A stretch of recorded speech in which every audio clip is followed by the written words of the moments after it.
Assalamu alaikum, dear students. Myself Tariq sir. Welcome to Jamian classes. Today we are going to start the new lecture in which we study concept of mole. It is also called as mole concept. We can say it as mole concept. Mole concept आज हमें पढ़ना है, ठीक है ना। मोल concept आज हमें पढ़ना है। तो आज हम देखेंगे मोल कंसेप्ट एक्चुअली ये मोल क्या होता है, ठीक है ना। क्योंकि हमारे इस पे काफ़ी सारी ऐसे न्यूमेरिकल्स बनते हैं, इसके रिलेट जो हमारे न्यूमेरिकल्स बनते हैं वो इसी मोल कंसेप्ट के रिलेट है। तो before going to start this mole concept we must know some basic terms. जैसे कि हमारे पास है एटॉमिक मास के बारे में हमें पता होना चाहिए, मोलर मास के बारे में हमें पता होना चाहिए, मॉलिक्यूलर मास। सिमिलरली हमारे पास फार्मूला मास है, ग्राम एटॉमिक मास, ग्राम मॉलिक्यूलर मास, मोलर वॉल्यूम। सब चीज़ों का हम जब यहाँ पे डिस्कस करेंगे, जब इनका आपको नॉलेज रहेगी ये क्या क्या चीज़ें हैं, तो फिर इसके ऊपर जो भी आपके न्यूमेरिकल्स आएंगे आपको वो आसान रहेगा वो टैकल करने के लिए। तो हम यहाँ पे जो पहली टर्म है, कुछ टर्म्स हम यहाँ पे डिस्कस करेंगे। जैसे कि एटॉमिक मास क्या होता है। एटॉमिक मास, जो एटॉमिक मास क्या होता है, ये होता है total mass of protons plus neutrons. एक एटम में जो इसका न्यूक्लियस है उसमें कितने नंबर ऑफ प्रोटॉन्स है, ठीक है ना, और न्यूट्रॉन्स है, उनका जो टोटल मास होता है उसको कहते हैं हम एटॉमिक मास। या हम इसको ऐसे भी कह सकते हैं mass of a single atom, mass of A one atom, या सिंगल एटम आप लिख सकते हो, single atom. For example carbon है हमारे पास, नाइट्रोजन है हमारे पास, ऑक्सीजन है हमारे पास, इन सब का क्या एटॉमिक मास रहेगा। इस एटॉमिक मास को हम रिप्रेजेंट करते हैं किसमें, AMU में, एटॉमिक मास यूनिट, जिसका मैंने अलग से आपका आधे घंटे का अलग सा एक लेक्चर दिया है। उसमें हमने समझा दिया एटॉमिक मास यूनिट क्या होता है, वन एटॉमिक मास यूनिट किसके बराबर होता है, ठीक है ना, वो हमने अलग से समझा दिया। या हम इसको कहते हैं जो now it is called as unified mass, तो लेटर यू से वो हम रिप्रेजेंट इसको करते हैं। तो ये एटॉमिक मास को जो यूनिट है इसका एटॉमिक मास यूनिट, और यूनिफाइड मास से हम इसको रिप्रेजेंट कर सकते हैं, इससे या इससे, ठीक है ना। तो यहाँ पे फॉर एग्जाम्पल कार्बन का है, कार्बन का एटॉमिक मास क्या होगा। कार्बन का है एटॉमिक नंबर है 6, कार्बन का एटॉमिक नंबर है 6, कार्बन का एटॉमिक नंबर है 6। तो इसके न्यूक्लियस में 6 प्रोटॉन्स होंगे और 6 न्यूट्रॉन्स होंगे, ठीक है ना। तो इसका मतलब है इसका जो मास नंबर होगा 6 प्रोटॉन्स प्लस 6 न्यूट्रॉन्स, तो वो कितना होगा, इसका जो मास नंबर होगा वो होगा 12 के बराबर में। तो समझे आप इसको। तो ये आपने बेसिक पढ़ा होगा, 10th में भी पढ़ा होगा, आपने 9th में भी थोड़ा कुछ इसके लिए जाना होगा।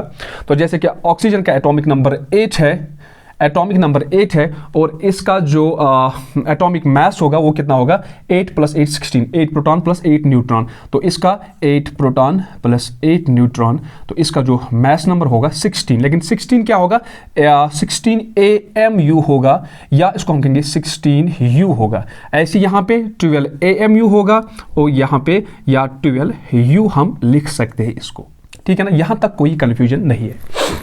इसके बाद जो हमारा दूसरा है रिलेटिव मास, तो एटम के बारे में हम कहेंगे तो रिलेटिव एटॉमिक मास कहेंगे। तो रिलेटिव मास जो होता है हमारा, अगर हम रिलेटिव मास के बारे में जानेंगे, relative atomic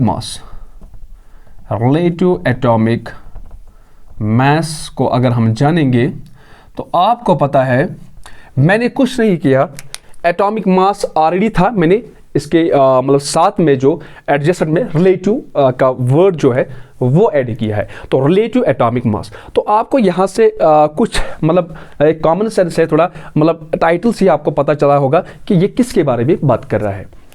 for example relative atomic mass वो होता है किसी का एटॉमिक मास, किसी का जब हम मास मेजर करते हैं किसी के कंपैरिजन में, तो उसको कहते हैं रिलेटिव मास, ठीक है ना।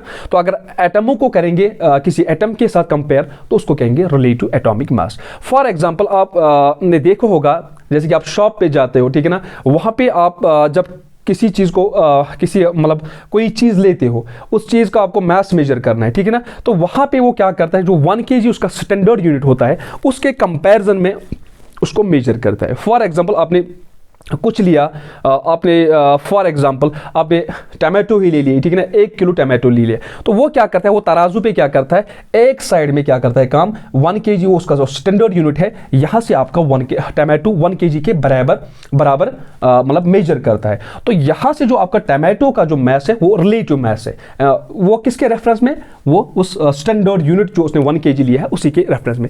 यहाँ पे भी रिलेटिव एटॉमिक मैस में क्या होता है, यहाँ पे इन्होंने साइंटिस्टों ने जो मैंने यहाँ पे समझाया था पिछले लेक्चर एटॉमिक मास यूनिट में, जो स्टैंडर्ड यूनिट था वो कौन सा था, वो कार्बन 12 था, वो कार्बन 12 था। तो कार्बन 12 के इसको रेफरेंस माना गया, स्टैंडर्ड यूनिट, स्टैंडर्ड रेफरेंस। तो इसके कंपैरिजन में जब भी हम किसी एटम का मास जो होता है मेजर करते हैं उसको हम रिलेटिव एटॉमिक मास कहते हैं, ठीक है ना। तो रिलेटिव एटॉमिक मास में क्या होता है, हम किसी एटम का जो मास होता है उसके कंपैरिजन में करते हैं। फॉर एग्जाम्पल हमने किया ऑक्सीजन का, ठीक है ना, ऑक्सीजन का क्या है, ऑक्सीजन इसका जो रिलेटिव एटॉमिक मास है वो कितना है, 16 AMU, कितना है, 16 AMU है, ठीक है ना। तो ऑक्सीजन का जो रिलेटिव एटॉमिक मास है वो है 16 AMU।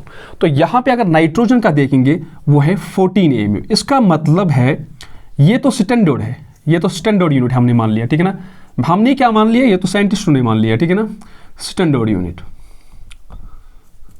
अगर हम देखेंगे ऑक्सीजन, इसका मतलब है oxygen is 16 times heavier than carbon, ठीक है ना, या nitrogen is 14 times heavier than carbon. तो यहाँ पे आपने इसका रिलेटिव एटॉमिक मास का जो भी था वो जान लिया। तो रिलेटिव एटॉमिक मास क्या होता है जनरली, ये भी होता है mass of a single atom. जैसे कि हमने यहाँ पे बता दिया जो एटॉमिक मास हमारा होता है वो mass of a single atom, ये भी होता है mass of a single atom, ठीक है ना। रिलेटिव एटॉमिक मास भी होता है mass of a single atom, लेकिन ये कंपेयर किसके साथ करते हैं इसको, कार्बन 12 के साथ। Mass of a single atom when compared with the carbon 12 atom, तो उसको कहते हैं हम रिलेटिव एटॉमिक मास। तो सिमिलरली ऐसी हमारे पास दूसरी एक टर्म है जैसे कि मोलर मास, है ना, मोलर मास। अब यहां पे मोलर मास क्या होता है, मोलर मास, ठीक है ना, इसका भी है इसका जो यूनिट है वो क्या है, मैंने कहा AMU है या यूनिफाइड मास, ठीक है ना। रिलेटिव एटॉमिक मास जब भी आप देखो किसी को AMU में है या यूनिफाइड मास में है तो आप समझ लेना ये क्या है, रिलेटिव एटॉमिक मास। अगर हम मोलर मास के बारे में बात करेंगे, मोलर मास क्या होता है, मैं कहूंगा मोलर मास जो होता है ये मास ऑफ 1 मोल ऑफ सब्सटेंस है या मास ऑफ 1 मोल ऑफ पार्टिकल्स है। फॉर एग्जाम्पल मैं इसको भी समझाता हूं आपको, मैंने लिखा ये क्या होता है, मास of 1 mole of particles, 1 mole of particles. अभी तक हमने मोल को डिस्कस नहीं किया है, लेकिन आपको समझाने के लिए अभी आप इतना याद रखो, जो 1 मोल होता है, जो 1 मोल होता है इसको MOLE भी लिखते हैं, MOL भी लिखते हैं, ठीक है ना। जो 1 मोल होता है वो होता है 6.023 इंटू 10⁻23 पार्टिकल्स के बराबर होता है, ठीक है ना। ये कुछ नहीं है, ये नंबर 1 है, इसको मैं अभी बाद में डिस्कस करूंगा, इसके बाद पहले हम कुछ टर्मिनोलॉजी डिस्कस करेंगे फिर इसको। तो अभी तक आप याद रखो जो 1 मोल होता है वो किसके बराबर में होता है, 6.023 इंटू 10⁻23 पार्टिकल्स होता है। तो मास ऑफ 1 मोल ऑफ पार्टिकल्स, तो मैंने लिखा मोलर मास क्या होता है, मास ऑफ 1 मोल ऑफ पार्टिकल्स, या और इसको मैं कहता हूं मास ऑफ 6.023 इंटू 10⁻23 पार्टिकल्स। तो मैंने कुछ नहीं किया, मैंने बस यहाँ पे इसको थोड़ा इंटरचेंज किया, ठीक है ना। इसी 1 मोल को मैंने ये नंबर से लिख लिया, बाकी मैंने कुछ नहीं किया। तो यहाँ पे मोलर मास जो होता है, अगर मैं कहूँगा mass of 1 mole of oxygen atom is equal to, तो जो मास होता है 1 मोल ऑफ ऑक्सीजन, मैंने कहा वो किसके बराबर होता है, वो 16 ग्राम के बराबर होता है, 16 ग्राम के बराबर। तो इसका मतलब है जो मोलर मास होगा इसका, जो मोलर मास होगा किसका, ऑक्सीजन एटम का, तो वो होगा ना फिर 16 ग्राम पर मोल, 16 ग्राम पर मोल, ठीक है ना, 16 ग्राम पर मोल। तो यहाँ पे जो मोलर मास का जो यूनिट है वो क्या है, वो है ग्राम पर मोल, ग्राम पर मोल, याद रखना। ये जो मोल कंसेप्ट है ना, जो जब हम मोल को स्टडी करते हैं वही हम क्या करते हैं, हम रिलेटिव एटॉमिक मास के साथ इसको कंसिडर नहीं करते। हम जब भी मोल को मोल की केमिस्ट्री डील करते हैं वो खाली किसके साथ, मोलर मास के साथ डील करते हैं। ये बात आप हमेशा याद रखना, ठीक है ना, किसके साथ, मोलर मास के साथ। ऐसे ही मैंने कहा, अगर मैं लिखूंगा mass of 1 mole of water molecule, मैंने लिखा वाटर मॉलिक्यूल, ठीक है ना, मैंने लिखा mass of 1 mole of water molecule is equal to कितना होता है, अगर इसका जब सम ऑफ ऑल एटम्स करेंगे इसके एटॉमिक मासेस को कितना होगा, ऑक्सीजन का 8 + 8 16 होगा और इसका +2 हुआ 18, वो 18 ग्राम होगा, कितना होगा 18 ग्राम। तो मैं कह सकता हूँ ना, जो मोलर मास है, molar mass of water molecule वो कितना है, वो 18 ग्राम पर मोल है, 18 ग्राम पर मोल है। देखो यहां पे दूसरा हमारा है molecular mass. It is important to make the distinction between the molar mass and molecular mass. यहां पे आप कंफ्यूजन, इसमें कोई कंफ्यूजन नहीं होना चाहिए। अगर हम मॉलिक्यूलर मास की बात करेंगे ना, मॉलिक्यूलर मास की अगर बात करेंगे, ये क्या होता है, जैसे कि हमारे पास एटॉमिक मास था, लेकिन अब है मॉलिक्यूलर मास। ये वो होता है मास ऑफ सिंगल एटम, ये होगा simply mass of a single molecule, mass of a single molecule, ठीक है ना। तो मैंने कुछ नहीं किया, लेकिन मॉलिक्यूलर मास है mass of a single molecule. For example NH3 हमारे पास एमोनिया मॉलिक्यूल है, वाटर मॉलिक्यूल है, ठीक है ना, कार्बन डाइऑक्साइड मॉलिक्यूल है, तो ये हमारे पास मॉलिक्यूल है, ठीक है ना। तो अगर इसमें हम देखेंगे, अगर मैं लिखूंगा इसमें, मैं अगर बता दूंगा, अगर मैं यही इसमें पुट करूंगा, फॉर एग्जाम्पल मैं लिखूंगा mass of 1 mole of water molecule, ठीक है ना, 1 मोल ऑफ वाटर मॉलिक्यूल। तो मैंने क्या लिखा, mass of 1 mole of water molecule is 18 ग्राम, तो यही लिखा ना मैंने। तो अगर आपको बताएगा कोई इसका मॉलिक्यूलर मास क्या होगा, इसका मॉलिक्यूलर मास क्या होगा, मॉलिक्यूलर मास, तो मॉलिक्यूलर मास जो होगा वो इसका 18 ग्राम पर मोल नहीं होगा, वो होगा 18 AMU, या होगा, और इसको हम लिख सकते हैं 18U। तो यहां पे जो मॉलिक्यूलर मास है वो 18 AMU या 18U, इसका मतलब है जो इसका यूनिट होगा वो क्या होगा, वो AMU ही होगा, ठीक है ना, और यूनिफाइड मास होगा। तो मैंने कहा कि हम एटॉमिक मास यूनिट और यूनिफाइड मास को मोल के साथ, अगर हमें मोल की केमिस्ट्री जाननी है, ठीक है ना, तो इसके साथ हम डील नहीं करते, हम खाली किसके साथ करते हैं, मोलर मास के साथ। तो मोलर मास के साथ, ठीक है ना, तो हम क्या करते हैं काम, तो हम खाली मोलर मास को कंसीडर करते हैं। तो यहां पे मॉलिक्यूलर मास भी आ गया, मोलर मास भी हो गया, रिलेटिव एटॉमिक मास भी आ गया, एटॉमिक मास भी आएगा। तो यहां पे और एक इंपॉर्टेंट बात मैं आपको समझाना चाहता हूं, जैसे कि मैंने रखा यहां पे molar mass of 1 mole of particles, ठीक है ना। अगर हमारे पास ये पार्टिकल्स, ठीक है ना, मैं इसको हाईलाइट करता हूं, अगर हमारे पास ये पार्टिकल जो है, अगर ये हमारे पास पार्टिकल्स हमारे पास एटम्स भी हो सकते हैं, मॉलिक्यूल्स भी हो सकती है, आयन्स भी हो सकते हैं, ठीक है ना। इसलिए मैंने लिखा mass of 1 mole of particles या मास ऑफ 6.023 × 10⁻23 पार्टिकल्स लिखा।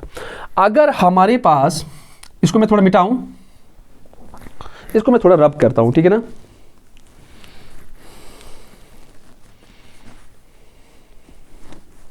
इसको मैं थोड़ा रब करता हूं, ठीक है ना।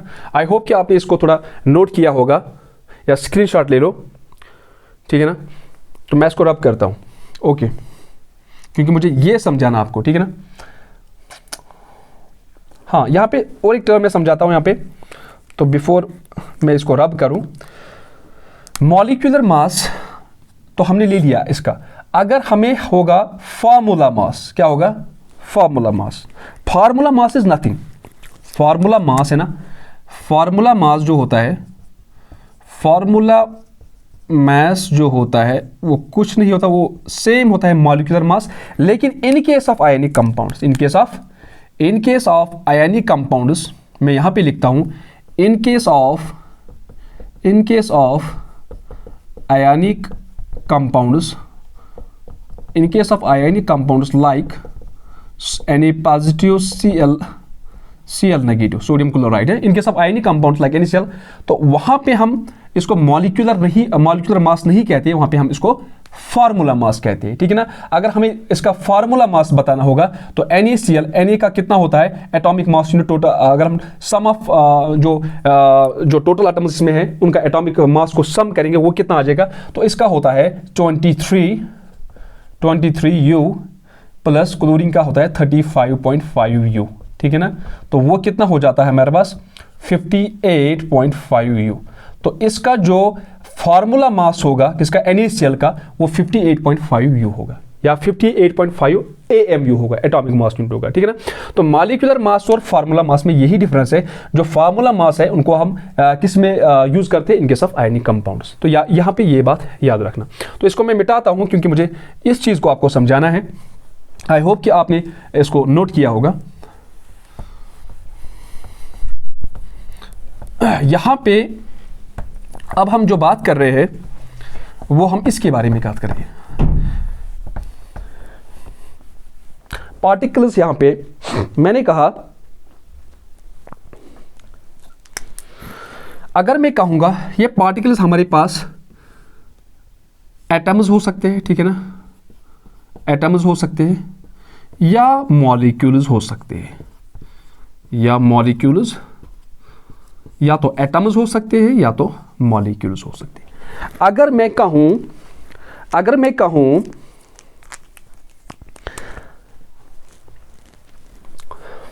कहूं ये जो एटम्स है, ठीक है ना, इफ वी से इट कंटेन्स, अगर मैं कहूं ये पार्टिकल जो यहां पे एटम्स है, अगर मैं कहूं इट कंटेन्स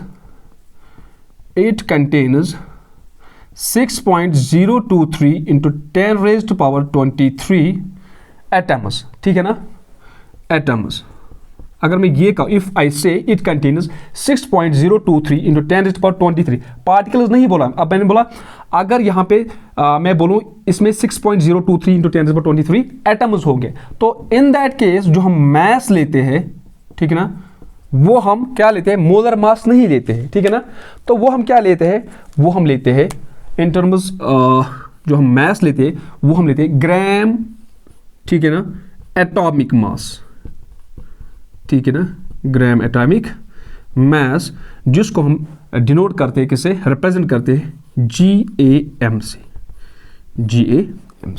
तो सिमिलरली जो हमारा मॉलिक्यूल है, अगर मैं कहूंगा it contains 6.023 into 10 raised to power 23 molecules, ठीक है ना। तो मैंने कहा if it contains 6.023 into 10 raised to power 23 molecules, तो इसमें क्या हो जाएगा, फिर आप खुद ही बता दो। तो मैं इसको अगर मैं इन टर्म्स ऑफ मास ले लूंगा तो मैं कैसे ले लूंगा, मैं इसको लेता हूं फिर ग्राम मॉलिक्यूलर मास, ग्राम मॉलिक्यूलर मास, जिसको मैं रिप्रेजेंट करता हूं GMM से, ठीक है ना। तो यहां आपको पता चल गया ग्राम एटॉमिक मास भी, ग्राम मॉलिक्यूलर मास भी चल गया पता, ठीक है ना। यहां पे कोई कंफ्यूजन तो नहीं है ना। तो मैंने सीधे कहा अगर हम यहाँ पे mass of 1 mole of particles, अगर हमारे पास पार्टिकल एटम्स होंगे तो we can say that if it contains 6.023 into 10 to the power 23 atoms, then mass is taken as gram atomic mass. तो अगर हमारे पास ये पार्टिकल मॉलिक्यूल्स होंगे, ठीक है ना, यहाँ पे मिट गया थोड़ा ये, तो आई होप कि आप कोई अंडरस्टैंड है कि मैं क्या लिख रहा हूँ यहाँ पे। अगर हमारे पास ये मॉलिक्यूल्स है, if I say it contains 6.023 into 10⁻23 molecules, then the mass is taken as gram molecular mass. ठीक है ना, यहां तक मुझे लगता है आपको कोई कंफ्यूजन नहीं होनी चाहिए। तो उसके बाद बच्चा हमारा एटॉमिक मास भी हमने डिस्कस किया, रिलेटेड टू एटॉमिक मास भी, मॉलिक्यूलर मास भी, फार्मूला मास भी, मोलर मास भी, और हमने ग्राम एटॉमिक मास और ग्राम मॉलिक्यूलर मास भी हमने डिस्कस किया। अब आ गया हमारे पास मोलर वॉल्यूम। क्या? Molar volume. तो मैं इसको रब करता हूं, ठीक है ना।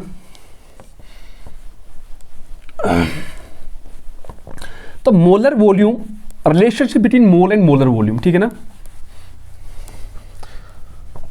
Relationship between mole and molar volume.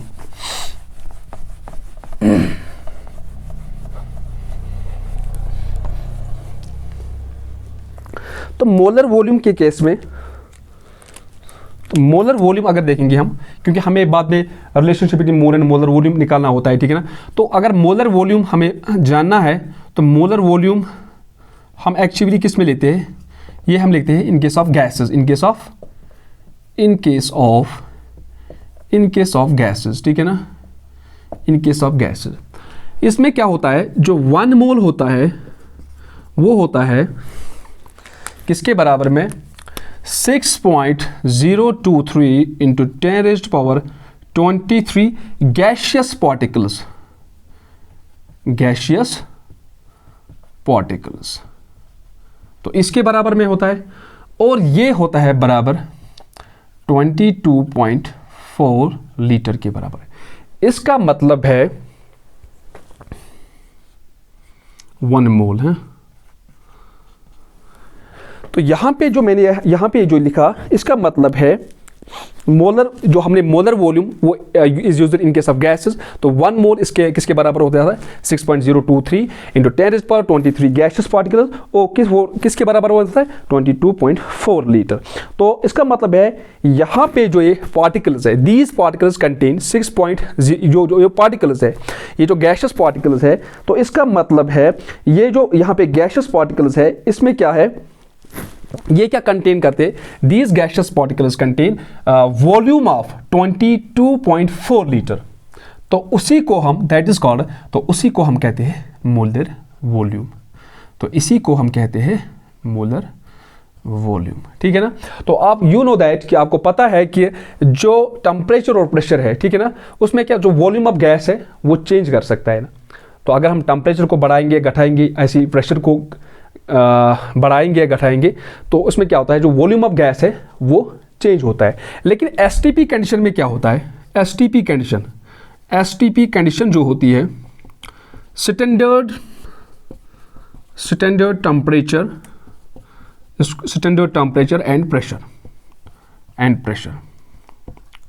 तो एसटीपी कंडीशन किसको कहते हैं? Standard temperature pressure. Standard temperature क्या होता है इसमें?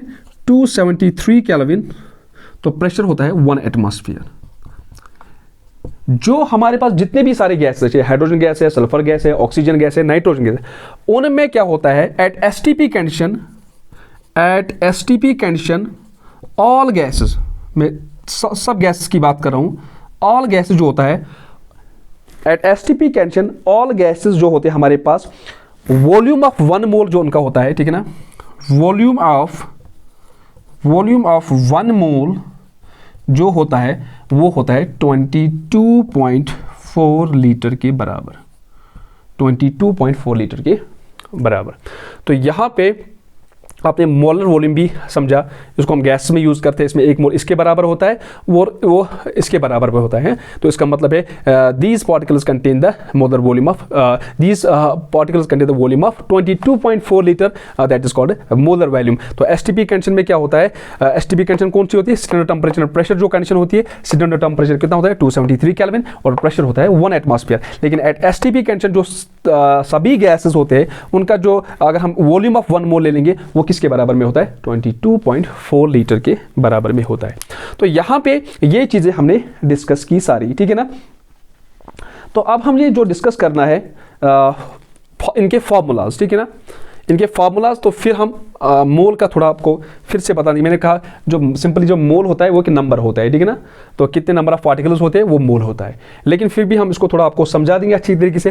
पहले हम थोड़ा फार्मूलाज जो इन पे थोड़ा फार्मूलाज बनते हैं जिन पे हमें फिर न्यूमेरिकल्स जो क्वेश्चंस बनते हैं हमारे वो डिस्कस करने हैं, क्योंकि हमें थोड़ा वो फिर ईजी रहे उसको थोड़ा मतलब क्वेश्चंस को सॉल्व करने में। तो हम कुछ फार्मूलाज लिखेंगे क्योंकि इसमें डेफिनेटली आपके 3 to 4 मार्क्स जो नीट जेईई में डेफिनेटली पूछे जाते हैं। तो इसलिए ये इंपॉर्टेंट टॉपिक है, इंपॉर्टेंट लेक्चर है, इसको मिस ना करिए।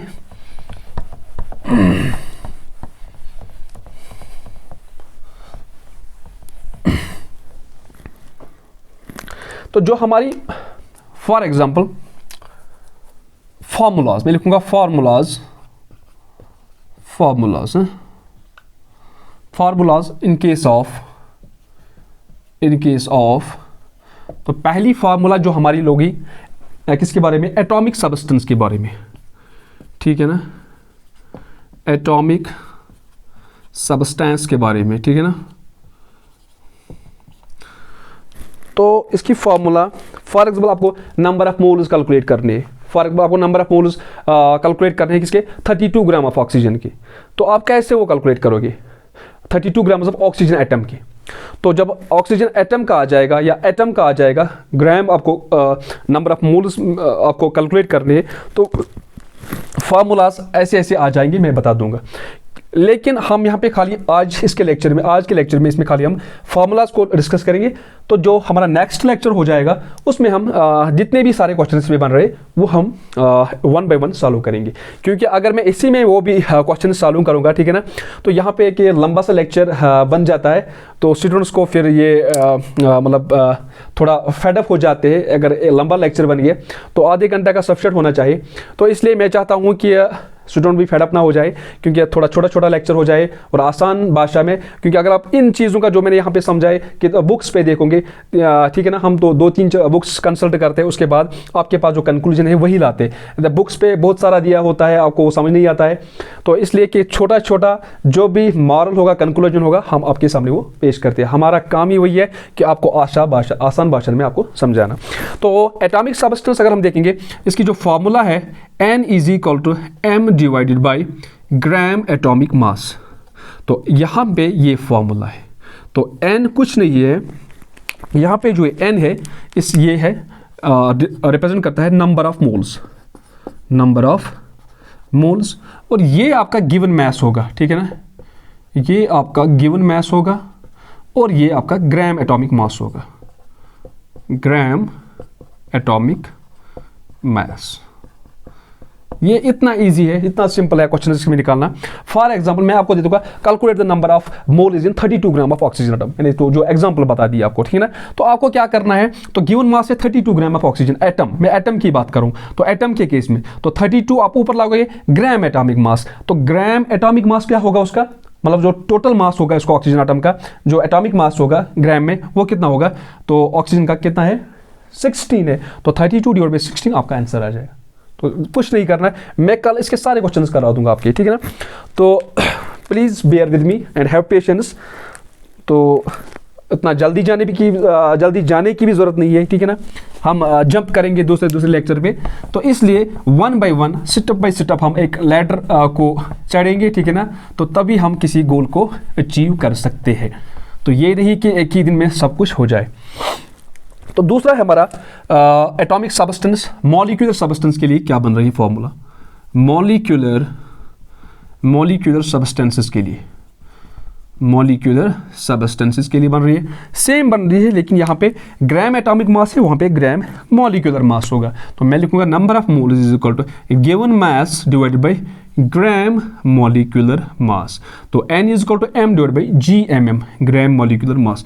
तो n यहाँ पे रिप्रेजेंट करता है number of moles, m given mass होगा, और यहाँ पे आपका होगा ग्राम मॉलिक्यूलर मास में। फॉर एग्जाम्पल आपको calculate the number of moles in H2O molecule, ठीक है ना, या calculate the number of moles in 3 gram of H2O molecule.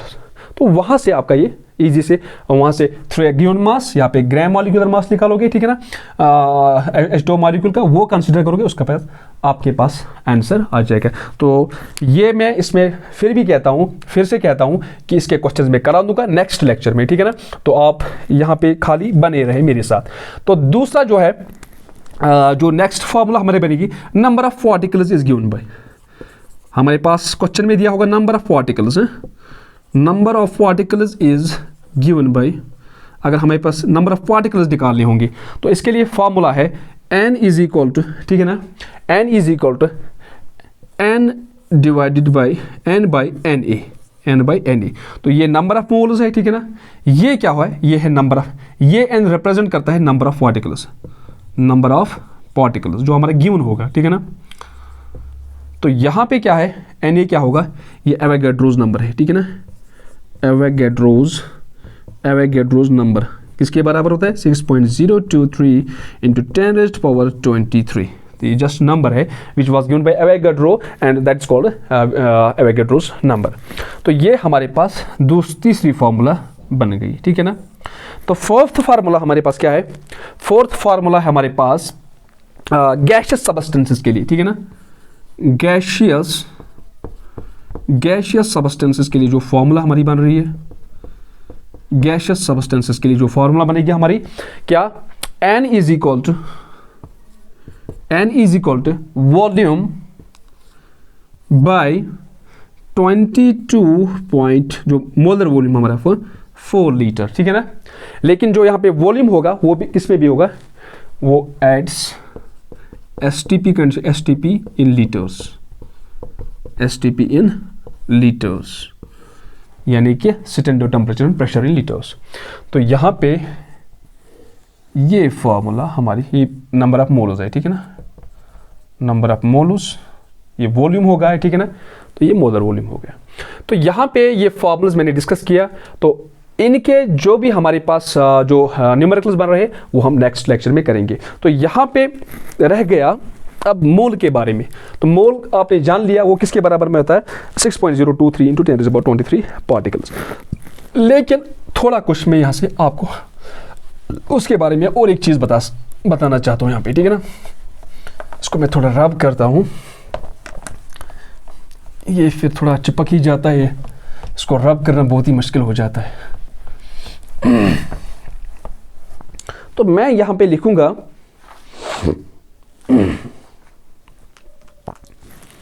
हाँ,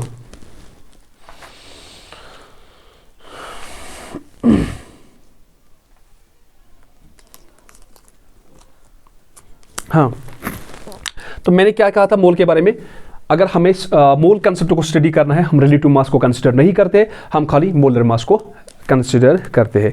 तो मैं यहाँ पे अगर मैं लिखूंगा जो 1 मोल हमारा होता है, जो 1 मोल होता है हमारा वो किसके बराबर में होता है, 6.023 इंटू 10⁻23 पार्टिकल्स, ठीक है ना। तो इसके बराबर में 1 मोल हमारा होता है। जैसे कि हमारे पास मैं एक एग्जांपल देता हूं आपको, अगर हमारे पास 1 डजन बनानास है, ठीक है ना, या 1 डजन ऑरेंजेस है, ठीक है ना, या 1 डजन एग्स है, ठीक है ना। तो मैंने डजन की बात यहाँ पे की। तो आपको पता है ये किसके कितने आइटमों के बराबर होता है। तो नंबर क्या आ जाएगा हमारा 1 डजन का। तो 1 डजन बनानास, तो इसका मतलब है 12 बनानास, ठीक है ना, 12 बनानास। तो 1 dozen oranges 12 oranges, 1 dozen eggs तो 12 एग्स, ठीक है ना, 12 एग्स। तो यहाँ पे जो नंबर डजन के साथ कांस्टेंट रहा 12, ठीक है ना। तो यहाँ पे जो सबस्टेंस है, ठीक है ना, सबस्टेंस हमने चेंज की। अगर यहाँ पे बनाना आ गया हमें 12 बनाना, ऑरेंज आ गया 12 ऑरेंजेस, एग्स आ गया 12 एग्स। तो सेम केस इसमें भी है। तो यहाँ पे जो 1 मोल होता है, जो मोल होता है 1 mole of any substance, 1 mole of any substance, तो हम लिख सकते हैं ना 1 mole of any substance is equal to 6.023 into 10⁻23 particles of that substance, ठीक है ना। फॉर एग्जाम्पल यहाँ पे अगर सबस्टेंस की जगह एटम्स आते हैं तो हम कहेंगे जो 1 मोल ऑफ एटम्स होता है वो 6.023 इंटू 10⁻23 एटम्स के बराबर होता है। अगर यहाँ पे 1 मोल ऑफ मॉलिक्यूल्स आ जाएंगे, ठीक है ना, हम कहेंगे ये 6.023 × 10⁻23 मॉलिक्यूल्स के बराबर है। अगर यहाँ पे ऐसे ही कुछ भी आ जाए लेकिन नंबर हमारा, जैसे कि 12 हमारा नंबर है, वैसे ही ये भी हमारा नंबर है, लेकिन ये इस नंबर को एवोगैड्रो ने दिया था, इसको एवोगैड्रोस नंबर कहते हैं। बाकी ये इसके बारे में आपको कुछ नहीं है। तो ये ये 1 mole of any substance is equal to 6.023 × 10⁻23 particles हैं। अगर सब्सटेंस के एटम होंगे, मॉलिक्यूल हो गया, जो भी होगा, आयन्स हो गए, ठीक है ना, तो यहाँ पे भी हमारा सेम आएगा लेकिन नंबर सेम रहेगा, ठीक है ना, यहाँ पे नंबर सेम रहेगा। तो उसके बाद कुछ और इसमें तो बढ़ना नहीं है।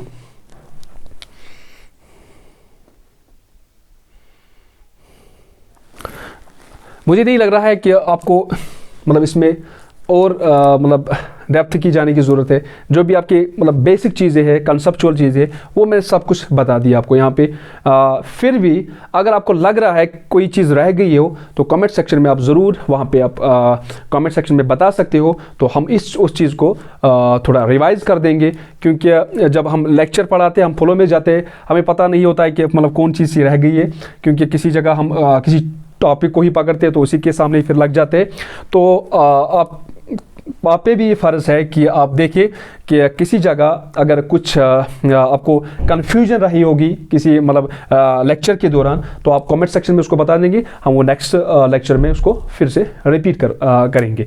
तो यहाँ पे आपका जो ये लेक्चर है मोल कंसेप्ट का, इसमें जो भी हमने टर्मिनोलॉजी आपको समझाई, चाहे एटॉमिक मास के बारे में था, चाहे मोलर मास के बारे में था, चाहे मॉलिक्यूलर मास के बारे में था, या फॉर्मूला मास के बारे में था, या ग्राम एटॉमिक मास, या सिमिलरली मॉलिक्यूलर मास के बारे में, या मोलर वॉल्यूम के बारे में, और मोल कंसेप्ट के, इसमें जितने भी सारे हमारे क्वेश्चंस बनेंगे वो हम नेक्स्ट लेक्चर में आपके सामने वो हम चालू कर देंगे, ठीक है ना। तो आपके लिए भी कुछ मतलब क्वेश्चन पोर्शन रखेंगे आपको करने के लिए, वो आप मतलब आपकी एक होमवर्क रहेगी, ठीक है ना। तो उससे हमें पता चल जाएगा कि आप भी मतलब इसको अच्छे से प्रिपेयर कर रहे हो। तो आज के लेक्चर में इतना ही। Thanks for watching.